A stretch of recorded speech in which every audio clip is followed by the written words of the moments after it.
Independent Commission for Infrastructure says it is following due process in probing the flood control scam despite public outcry over the lack of arrest. Mobile Journal Arles de los Santos has the report. Proseso kasi yung sinusundan natin, no? Which I said, rule of law. That is the response of ICI Executive Director Attorney Brian Keith Hosaka amid the rising public concern as to why and how no personalities connected to the flood control scam has been jailed yet.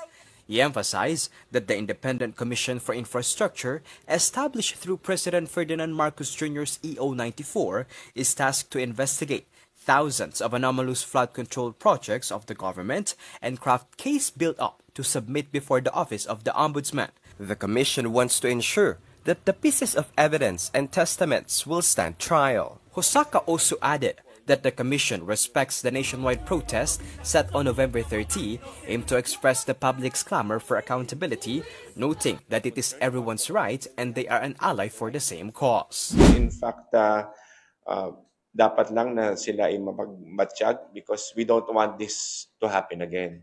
But at the same time, the ICI assures the public that we are doing everything possible within our means, within the bounds of the rule of law.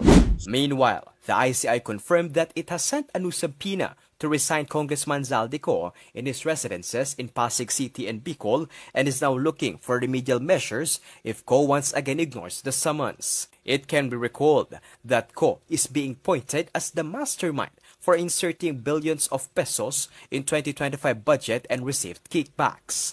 Also on the same press conference, Hosaka denied a social media post by former Senator Antonio Sonny Trillanes claiming that the commission had summoned Senator Bongo, where in his post, Trillanes alleged that Go refused to appear before the ICI unless accompanied by Senators Amy Marcos and Ronald Bato de la Rosa, who would serve as his counsels. No plans yet, but we will let you know once the commission decides to invite Senator Bongo.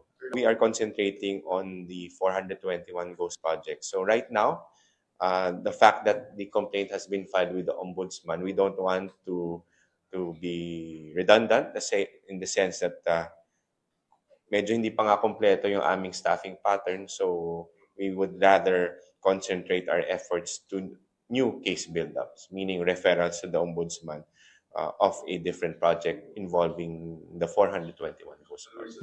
Kapatid Arles de los Santos, we are One News. Yan, so this is the second time nga na isa pa subpoena si former Congressman Zaldico. But of course, hindi natin alam kung nasan siya eh. Diba? The subpoena was sent to his property in Pasig in the province of Bicol.